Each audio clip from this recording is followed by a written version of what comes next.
You need to move that eyesore right now or I'm calling the sheriff. That's how Brenda Layton greeted me that morning, hollering across the fence like she was trying to evict a raccoon.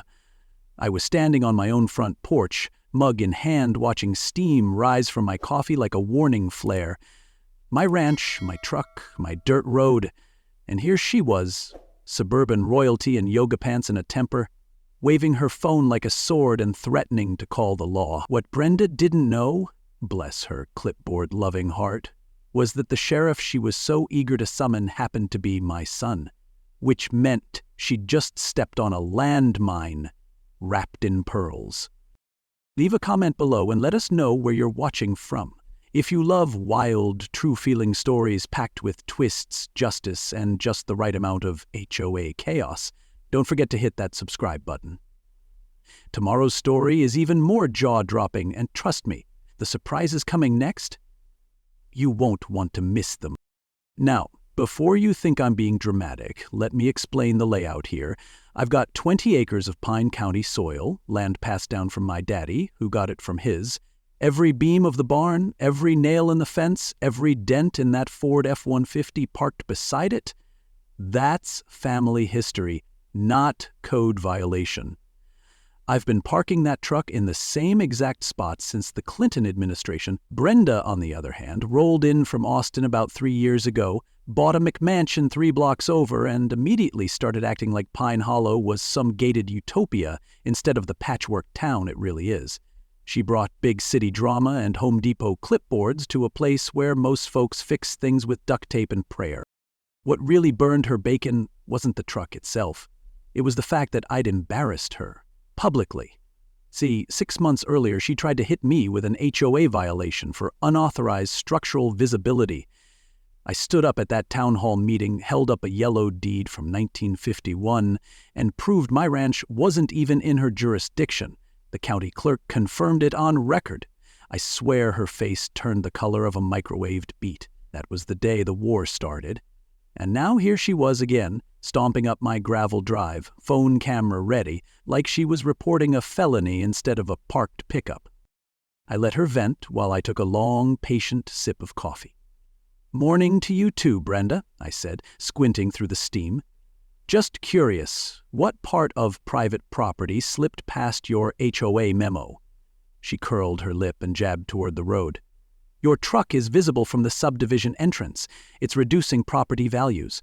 We've had 3 complaints this week alone." I raised an eyebrow. "Complaints from who? The squirrels?" She didn't laugh.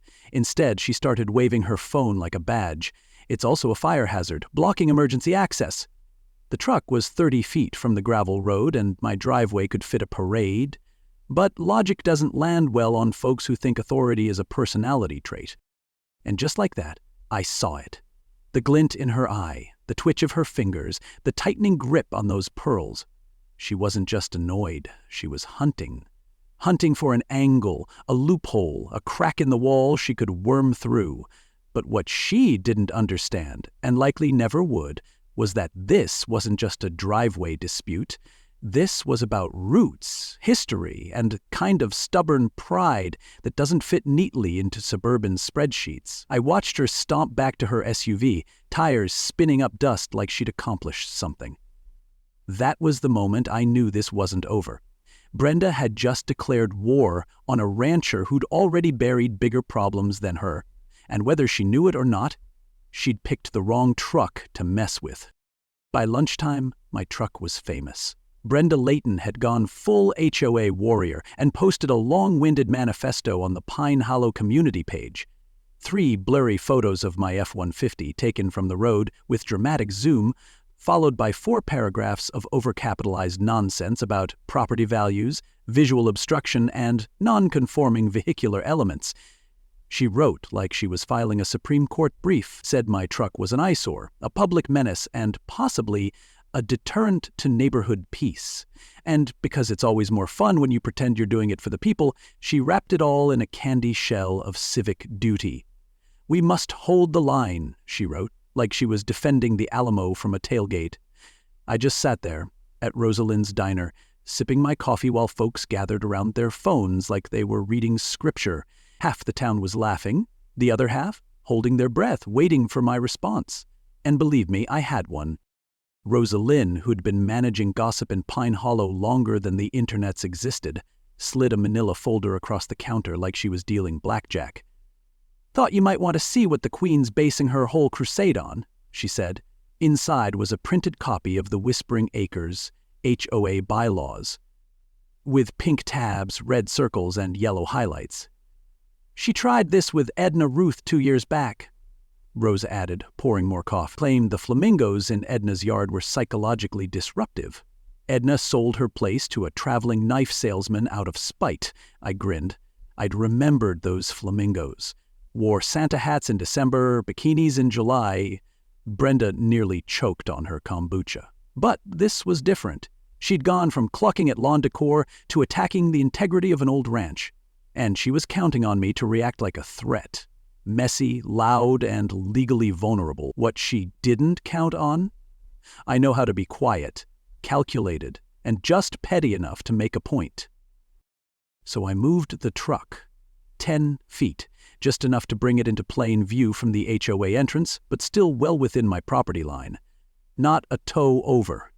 It was like flipping on a neon sign that read, "Not today, Brenda." I angled it perfectly so the setting sun would bounce off the cracked windshield and beam directly into the neighborhood like a bat signal of defiance. Rosa watched from the diner window, grinning. "Lord help us," she whispered. "He's escalating." Yep, I was, and proudly so, because there's something deeply satisfying about fighting a war with tape measures and spite. It ain't illegal, it ain't rude, it's just informative. And I had a feeling Brenda would see the message loud and clear when she took her evening rage walk with that scrawny purse dog that looked like a lint trap come to life. Sure enough, by morning, her second post went up. Bigger, louder, and more unhinged than the first. This time she'd labeled my truck a recurring violation of community tranquility, accused me of deliberate visual aggression, and tagged the county fire marshal, the sheriff's department, and what I can only assume was her cousin Gary in real estate. I'm not kidding. She included a pie chart showing how non-conforming vehicles statistically lower home value. She made the truck out to be a terrorist. "It looms," she wrote. "It rusts. It threatens harmony." I laughed so hard I nearly choked on my biscuit. The only thing my truck threatens is the squirrel population under the barn. But her words gave away something else. She wasn't trying to protect the neighborhood. She was trying to win. And when someone like Brenda starts to lose control of a narrative, they grab the mic and scream until they believe their own echo. She wasn't targeting my truck. She was trying to erase the reminder that not everything here bowed to her suburban vision. That night, I walked outside and stood in the middle of my graveled drive, staring at the truck. The moon lit it up like it was standing trial. Dented, dusty, reliable. It had carried engines, hay bales, refrigerators, and once a goat that escaped the fairgrounds. It wasn't pretty, but it was mine. And Brenda's problem wasn't the truck. It was what the truck represented. She wanted Pine Hollow tidy, paved, regulated. I wanted it like it used to be. Messy, proud, self-reliant. I ran my fingers along the tailgate, feeling the scratches like battle scars. That's when I knew. I wasn't defending a vehicle. I was defending history, pride, and maybe a little revenge. The kind that doesn't break laws or bones, just egos. And with my truck perfectly positioned, I knew I'd made my move. What came next? Well, that would depend on how much fight Brenda had left, and how creative she'd get when the bylaws no longer backed her. Something told me this little standoff was far from over, and the real fireworks were still in her purse. So, if you think Brenda's done just because I moved a truck, oh, buddy, she's just getting started. And the next move she makes? Let's just say it involves a hired goon, a grease-stained wrench, and a community page meltdown that had the whole town watching like it was primetime TV. You're not going to want to miss what happens when she brings in backup and I decide to outplay her at her own petty game. Hit that subscribe button, leave a comment telling me where you're watching from, and stick around because in the next part, this HOA feud takes a turn so ridiculous, it should come with popcorn. I was elbow deep in the guts of an old Dodge Dakota when the door to my shop swung open like it was trying to start a fight. In walked a man so bulked up he looked like protein powder in human form. Shaved head, tattoo sleeves drawn by what I can only assume was a blindfolded raccoon. Tight black t-shirt with the words Guardian Solutions stretched across his chest like it was begging for air. He stopped just inside the bay, crossed his arms and said, "You Clyde Mason," like it was supposed to make my oil filter tremble. I wiped my hands on a rag and gave him a once-overs. "That depends," I said. "You here to sell me protein shakes or threaten me on behalf of Brenda Layton?" He blinked. Not fast enough. I'd already read him like the back of a cereal box. Cheap, loud, and mostly full of air. He cleared his throat and stepped closer, lowering his voice like he was auditioning for a bad detective show. "Mrs. Layton sent me to have a conversation. Said your truck situation is affecting community morale, and if it doesn't move, things are gonna get uncomfortable. Now, I'm not a big man, but I've been under the hoods of more engines than most folks have had hot meals." I stood up, slow, keeping the wrench in my hand more for grip than threat. "Uncomfortable how?" I asked, smiling just enough to make him think. He shifted his weight, cracked his knuckles like it came with the job, and muttered, "We've got procedures." That's when I realized Brenda had not only lost the narrative, she'd lost her mind. Hiring this cartoon of a man to pressure me wasn't just desperation, it was comedy in motion. Tank looked like a bouncer at a rodeo. Tank, Chuck E. Cheese. Scary at first, but once he opened his mouth, I figured I could take him with a sneeze. What Tank didn't know was that I had 2 cameras in the shop, courtesy of last year's tool theft, and Rosa Lynn had just pulled into the parking lot with her phone pointed right at the door. "You're being recorded, by the way," I said casually, nodding toward the lens above the fan belt rack. "So unless your procedures involve criminal trespass and harassment, I'd rethink the script." That cracked his armor. He hesitated, glanced at the camera, then turned his back toward the window like a child hiding from hide-and-seek. "I'm just delivering a message," he grumbled. "Ain't personal." I stepped forward, still wiping grease from my hands. "Well, Tank," I said, "tell Brenda the truck stays, and next time she wants to intimidate someone, she should hire someone who doesn't flinch when you say sheriff." That did it. He backed out like a man realizing he'd brought a plastic fork to a gunfight. And the whole thing? Caught on 2 angles in glorious HD. By sundown, the footage was everywhere. Rosa uploaded it to the community group under the title Tank Job, HOA's newest weapon. The comments exploded. Folks I hadn't heard from in years were tagging each other, laughing about Brenda's muscle. Even Sarah Dobbs, who once yelled at me for mowing on a Sunday, chimed in with, "This is what our dues are paying for." I should have felt victorious, but something about the whole scene sat wrong. Brenda hadn't blinked. No counterpost, no legal threat, just silence. And with someone like her, silence is just the sound of gears turning. Sure enough, the next morning, Rosa dropped off another folder, this one with copies of county records Brenda had requested, old land surveys, easement documents, deeds dated back to the 60s. "She's cooking something up," Rosa muttered, "and it smells like lawyer breath and property lines." That night, I sat at my kitchen table, going over every inch of paper like I was back in high school, studying for finals. I wasn't worried. Not yet. But Brenda wasn't the type to swing and miss twice. If she couldn't outshout me online, and her hired meatball had failed to scare me into submission, she was going to try the back door, the legal loophole, whispering about county codes, easement widths, utility access, and emergency clearances. And here's the thing, even if your land is yours, all it takes is one misfiled document or one outdated regulation, and suddenly someone else has the right to tell you what you can do on your own soil. Brenda was digging for gold in the past, hoping to strike a technicality. She wanted my truck gone, but more than that, she wanted me humbled, boxed in by fine print and broken by red tape. And deep down, I could feel it. This wasn't a battle about parking anymore. It was about power and pride and proving who Pine Hollow really belonged to. So I poured myself a fresh cup of coffee, looked out at my stubborn old truck parked proud beside the barn, and whispered the same words my father used to say before a long storm rolled in. Let her come.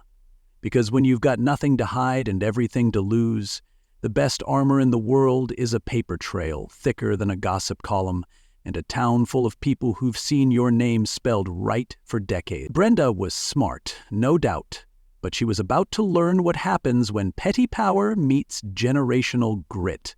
And me? I was just getting warmed up. The HOA meeting was already in full swing by the time I walked through the doors of the Pine Hollow Community Center, and judging by the way the chatter died like someone hit a mute button, my presence wasn't exactly expected. 25 folding chairs turned as one, like synchronized judgment. A few folks looked shocked, some looked nervous, and at least 3 clutched their agenda packets like they were about to be cross-examined. And there, dead center at the head of the U-shaped table, sat Brenda Layton. Hair high, posture higher, pearls practically throttling her neck with tension. She gave me a smile with all the warmth of a snake sunning on a sidewalk. "Mr. Mason, this is a private HOA meeting," she said, her voice sharp as a tack left on a church pew. "You're not a dues-paying member, and therefore—" I cut her off by raising the HOA's own bylaws in one hand and a USB drive in the other. Actually, Brenda, Section 5.2 says that any property owner affected by board decisions has the right to address the meeting, and considering you've called me everything short of a domestic terrorist, I'd say I qualify. A few heads turned toward Brenda. Bob Layton, the husband with the haunted eyes, shrunk in his seat like he was trying to disappear. I strolled up front, calm and deliberate, and plugged the USB into the projector like I'd been practicing all week. "Let's start with this," I said, hitting play. And there he was, Tank McCarty, in full HD glory, blundering around my shop trying to sound tough while I calmly dismantled him like a faulty carburetor. The room went dead quiet, except for one stifled laugh from Harold Jenkins, our 72-year-old HOA president, who looked like he hadn't smiled since Bush Sr. was in office. When the video ended with Tank muttering, "I'm just the messenger," I paused, folded my arms, and let the silence thicken. Brenda sent that man to threaten me at my place of business. "That ain't just unneighborly, that's illegal," a few murmurs rippled through the crowd. Brenda opened her mouth, but nothing came out at first, just a stutter of breath like her system had short-circuited. But then her lawyer stood up, a slick-looking fellow in a custom suit that probably cost more than my truck. He adjusted his cufflinks like he was prepping for a courtroom drama and launched into a monologue about easement noncompliance and vehicular obstruction of legacy access. I've heard more sense from a GPS with no signal. He pulled out a file thick as a phone book, citing county codes and regulations older than colored television. "According to municipal records from 1963, he said with a smirk, Mr. Mason's property borders a shared access point originally designated for emergency services, and his gate encroaches upon this right-of-way by approximately—" I raised my hand. "You mean the gate I rebuilt in 1978 with a signed permit from the county and assistance from my then 12-year-old son, who's now the sheriff?" That made the room stir. Brenda's smile twitched. Her lawyer blinked, cleared his throat, and tried again, but the wind had shifted. What once smelled like certainty now reeked of desperation disguised as legalese. His suit might have sparkled, but his arguments landed like flat tires. Then Rosa Lynn stood up from the back row, holding a stack of printouts like she was carrying gospel. "Funny thing," she said, her voice sharp and sweet like lemonade with a bourbon kick. "You brought up old land use violations. Let's talk about the Hendricks widow. Remember her, Brenda? You claimed her fence violated height codes, dragged her through court, and when she couldn't afford the fight, you bought her land for pennies." The room gasped. People started whispering. I saw Harold Jenkins lean forward, brows furrowed. Brenda's face went from porcelain to prune in 5 seconds flat. "That's irrelevant," she snapped. But Rosa wasn't done. "She's done it to 3 other families, always the same play.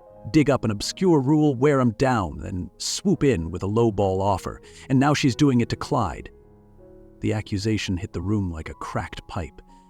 Sudden pressure, years of quiet tension finally bursting. People looked at Brenda differently now. Not like a leader, but like a termite queen in pearls. Her composure cracked, just a little, but enough. The meeting descended into what polite folks would call spirited discussion, and honest folks would call a slow-motion bar brawl without the liquor. Voices rose, chairs scraped. Some folks defended Brenda, most didn't. Her lawyer sat down, defeated by small-town common sense and a woman with a color-coded folder. I didn't gloat. I just stood there, hands in my pockets, while the whole machine she'd built started coughing smoke. Harold eventually called for order, tapping his pen like a judge trying to calm a kindergarten class. "We need time to verify these claims," he said, voice steady. "Motion to table the issue until the next board session." It passed by one vote. As folks filed out, murmuring and throwing glances like darts, I felt Rosalind step beside me. "You did good in there," she whispered, "but don't think she's done. That woman's like a wasp in a mailbox. Knocked down once, but still full of..." I nodded, watching Brenda fume across the room like a kettle that hadn't whistled yet. She hadn't lost. She'd just been cornered. And a cornered HOA queen? That's when she's most dangerous. If this story hit home or gave you a good laugh at the madness of HOA politics, go ahead and share it with a friend who's dealing with the same kind of neighborhood nonsense. Sometimes a well-parked truck and a little backbone are all it takes to inspire someone. And if you've ever stood your ground against pettiness, I want to hear about it. Leave a comment below and tell me your story. Don't forget to subscribe so you don't miss the next twist in this, because Brenda's got one more card up her sleeve, and trust me, you'll want a front row seat. They say a person's true character shows when they think no one's watching. And Brenda Layton proved that theory right under the light of a full moon and a security cam I mounted after last year's mailbox bashings. It was just past 2 a.m. when my phone pinged with motion alert. I pulled up the feed, and there she was, Pine Hollow's self-appointed Empress of Order, creeping around my gate like a raccoon with a trust fund. She had a can of spray paint in one hand, a flashlight in the other, and a look on her face that said, "I've finally snapped, and I'm fine with it." I sat in my kitchen, sipping black coffee and watching her scrawl, "Move your junk," in bright red letters across my wooden gate like she was tagging a subway car in the Bronx. She even brought a measuring tape. Probably planning to claim she was documenting something in case she got caught, but what she didn't know was that she'd just painted herself into a corner, and I had the footage to prove it. Now, I could have marched right down to the sheriff's office and handed over the video that very morning, but I decided to do something more Pine Hollow. Before the sun rose, I walked out to the gate, took one look at her angry red graffiti, and added a touch of my own. Just underneath it, in neat block letters, I painted VIP parking with a couple of gold stars and a crown. Then I parked both my truck and the tractor right beside the gate, like loyal bodyguards on either side of a royal red carpet. I didn't say a word online. I didn't have to. By 7 o'clock a.m., the road in front of my place looked like the parade route. People slowed down, took pictures, honked and laughed. Rosalind called to say someone was live streaming the gate and calling me the king of parking. I told her I'd start charging admission if they kept coming in droves, but deep down, I knew this wasn't just entertainment, this was momentum. Brenda had finally overplayed her hand, and the town knew it. Around noon, the wind shifted. Sarah Dobbs, Brenda's longest-running cheerleader and president of the passive-aggressive bake sale club, showed up at my gate, holding a casserole dish and an expression that looked like it had been dragged through 3 rounds of internal conflict. "I saw the video," she said, avoiding eye contact. "That wasn't right, Marcus." I invited her to set the dish down next to the gate like an offering to the gods of common sense. "Tuna surprise," the label read. Appropriate, given the week I'd had. "We all thought she was protecting the neighborhood," Sarah added, her voice quieter now. "Turns out she was just protecting herself." It wasn't exactly an apology, but coming from Sarah, it was practically a confession, and it confirmed what I'd been sensing all morning. The tide was turning. Brenda's mask had cracked, and folks were starting to wonder what else they'd been sold. But just when it felt like the town was finally seeing the truth, reality came knocking. In the form of a dusty white county vehicle and a man named Jim with a clipboard full of regrets. "I've been sent to deliver this," he said, handing me an official notice stamped with red ink and legal jargon. An eviction notice. Apparently someone had filed an emergency complaint citing 15 different violations, most of which involved language so vague it could have applied to half the county. "You've got 48 hours to respond," Jim added, shifting uncomfortably. "I'm real sorry, Marcus. I didn't want this job today." I skimmed the paperwork and recognized Brenda's fingerprints all over it. Fast-tracked, overreaching, and probably greased with a favor or two. She'd gotten embarrassed publicly, and now she was swinging with everything she had left, a final haymaker wrapped in bureaucracy. I didn't show anger. I just nodded, thanked Jim, and went back to my porch. Because Brenda had just crossed a line, and lines, like gates, go both ways. That night, I sat under the porch light with Rosa Lynn, going over every permit, deed, and dusty legal record my daddy ever stashed in the kitchen drawer. "She brought a ruler to a land war," I muttered, flipping through another document. "I brought a camera, a coffee mug, and 50 years of receipts." Rosa laughed, but her eyes stayed sharp. "This isn't about trucks anymore," she said. "She's trying to erase you, Marcus. From the land, from the town. Like you never belonged here in the first place." And she was right. This wasn't just revenge. It was erasure. Brenda couldn't beat my roots, so now she was trying to cut them at the base. But what she didn't understand is that this place, this town, this land, it wasn't just where I lived. It was who I was. And if she thought some trumped-up ordinance and a fast-tracked piece of paper was going to uproot that, she was about to learn what happens when a man's back hits the wall and he still refuses to blink. I was under the hood of my truck just tightening a few bolts for effect when I heard the sirens crawling up the gravel. Brenda Layton stood at the edge of my driveway, arms crossed, looking like she'd just summoned divine justice. Her pearl necklace looked wound tighter than a rattlesnake in a mailbox, and her smug expression said she thought this was the final chapter. "He's vandalized his own gate," she barked to the small crowd that had gathered, "and he refuses to comply with county orders." You could tell she'd rehearsed it, probably practiced in front of a mirror with dramatic pauses, but what she didn't know, what she couldn't know, was that the sheriff's cruiser, pulling in slow and steady, was driven by someone with a bit more skin in the game. Sheriff Hank Mason, my son. Her face went from queenly confidence to confused casserole in 2 seconds flat. Hank stepped out of the cruiser and adjusted his hat with the kind of calm that only comes from knowing you're about to enjoy your job a little too much. "Good morning, Mrs. Layton," he said, keeping it official. "You reported illegal activity involving this property?" Brenda blinked, stammered, then finally blurted out, You're his son!" Her voice cracked like a dropped wineglass. "That's a conflict of interest." Hank nodded politely. "Noted. But I'm still the sheriff, and I've got to follow procedure." I handed him the footage from the night she spray-painted my gate, complete with timestamps and high-def images of her artistic tantrum. Brenda tried to pivot, blaming me for painting under her vandalism, calling it a provocation, but the evidence was as crisp as her now crumbling credibility. Hank reviewed it silently, jaw clenched just enough to make her squirm. "Mrs. Layton," he said finally, "I'm going to need you to come with me for questioning regarding criminal mischief and trespassing." The crowd gasped in stereo. Even Sarah Dobbs dropped her purse. Brenda's hands flew to her pearls, twisting them so violently it looked like she was trying to strangle the truth out of herself. "This is ridiculous," she shrieked, eyes darting around, looking for anyone to save her. But her usual allies had gone quiet.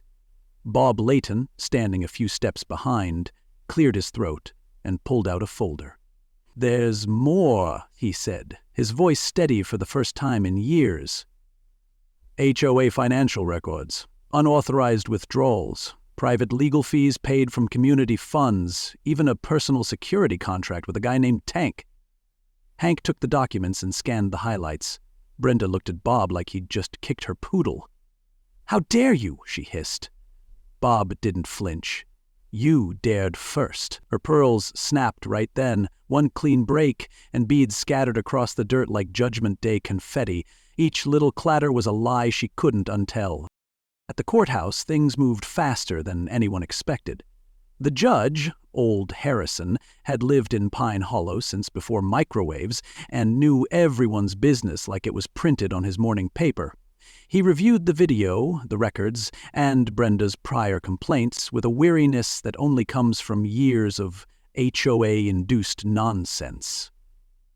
"Mrs. Layton," he said, "you used your position to intimidate, misappropriate funds, and damage private property. You've shown no remorse, only disbelief that you've been caught." Then he delivered a sentence so perfect it ought to be embroidered on a throw pillow. 200 hours of community service. Painting parking spaces at the county courthouse, using a 6-inch ruler for consistency. The courtroom erupted in stifled laughter. Brenda's lawyer tried to argue, but the judge silenced him with a glare so sharp it could file metal. As she was led out, I swear I saw her glance back at me, not with rage anymore, but with the wide-eyed look of someone who finally realized the mountain wasn't going to move for her clipboard. Back home, the gate still stood, red letters and all, with my truck and tractor parked like twin monuments to stubborn freedom. Rosalind showed up with a paintbrush and a smile. "Figured you might want a fresh coat," she said. "Or maybe not. Legends don't always need touch-ups." I smiled, but the story wasn't over yet. That same week, the HOA held an emergency vote to dissolve itself.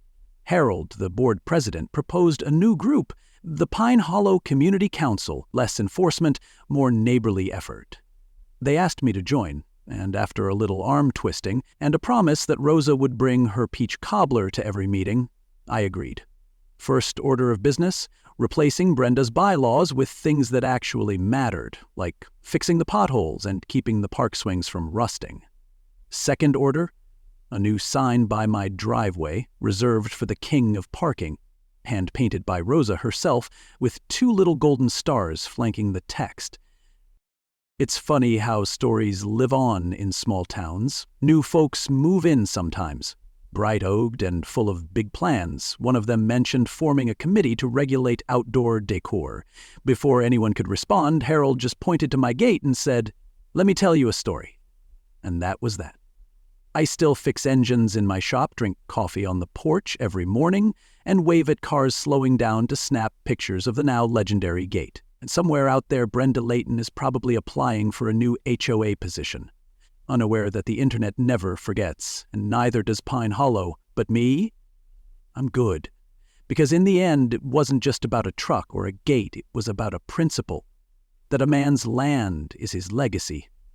And if you try to steal it with bylaws and bluster, you'd better be ready for a long, dusty fight. Especially when he's got cameras, coffee, and a memory like a mule. And that, folks, is how a rusty truck, a stubborn mechanic, and a well-placed camera took down a queen with a clipboard.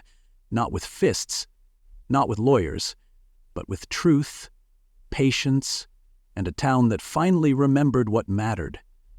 It wasn't just about paint on a gate or some made-up violation buried in a dusty rulebook. It was about standing your ground, about knowing where your line is drawn, and never letting someone with power and polish convince you to step back. Brenda tried to run this town like a gated kingdom, but Pine Hollow ain't built on gates. It's built on grit, neighbors who still borrow sugar, and folks who know the difference between right and HOA. If there's one thing I hope this story reminds you of, it's this. You don't need to be loud to be strong. You don't need to be perfect to deserve peace.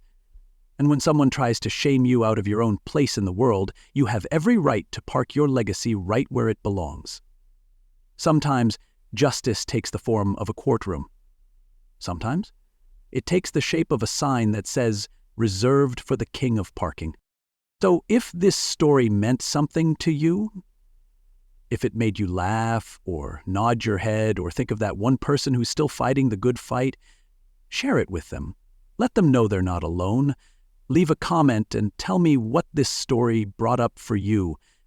And hit that like button If you believe in standing up for what's yours, no matter how small it seems. Don't forget to subscribe, because the next story we're telling, it might just be your favorite one yet. There's always another clipboard, another battle, another laugh. And here we face it together, one stubborn truth at a time. And before we wrap up, I've got one more question for you. What would you like me to do next? Is there a type of story, a specific neighborhood showdown, or a twisty tale of justice you'd love to see brought to life? Drop your ideas in the comments. I read every one. Whether it's more wild HOA takedowns, small-town legends, or underdog victories that deserve the spotlight, I'm all ears. Your suggestions shape what comes next. And the more you share, the better this channel becomes. So don't be shy. Comment below with your ideas. Hit that like button if you're enjoying the ride, and subscribe so you don't miss the next request-turned-revenge classic. Let's build these stories together.